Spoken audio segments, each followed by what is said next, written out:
Joining me now, one of the few remaining conservatives in the Republican Party, Pennsylvania Congressman Guy Reschenthaler. Congressman, thanks for coming back here. Thousands of Americans are losing their jobs.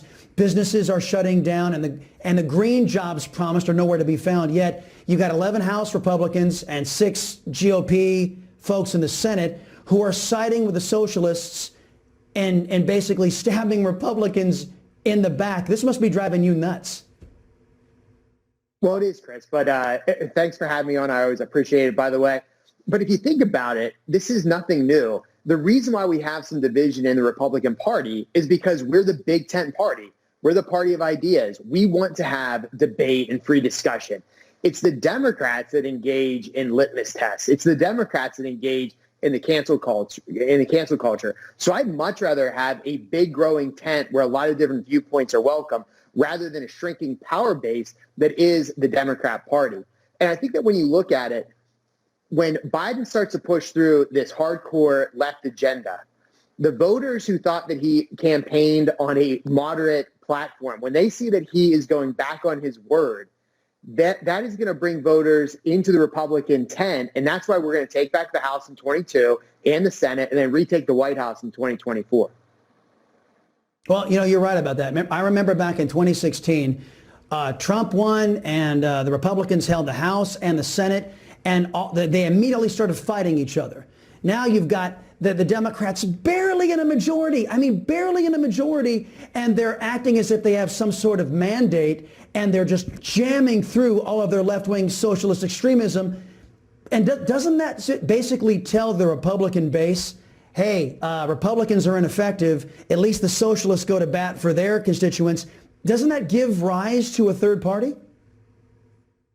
Well, no, because we're going to hold together. The worst thing that can happen to the Republican Party is a third party. That's what got us Woodrow Wilson when you had Taft and Teddy Roosevelt fighting each other. Just a quick history lesson. But let me just go back to the Democrats and their perceived mandate.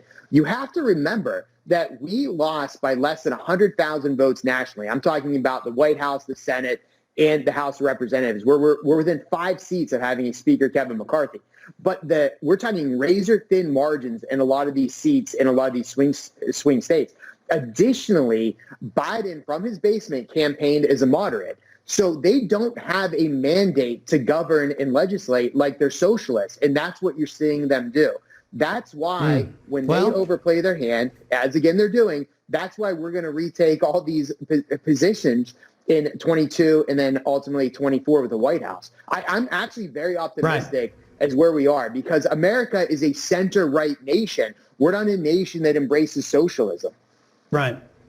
Yeah. Well, I just hope that either these Republicans who are joining the socialists right now, and I mean, like I said, it's got to be it's maddening to me. I can only imagine how conservatives feel in the Republican Party watching all of these Republicans basically sign on to the Democrat socialist agenda. Hell, Romney's proposing full-blown communism right now with a universal basic income. It's absolutely incredible. Last thing, Xi Jinping and his buddy, Mr. Biden, had a meeting. No leaks, Congressman, no leaks. What does that tell you? Well, it tells me that the unelected bureaucrats clearly favor the Democrats. If President Trump would have had a discussion, there would have been leaks from day one. But I think it's interesting that Joe Biden has signaled that he's going to go soft on China.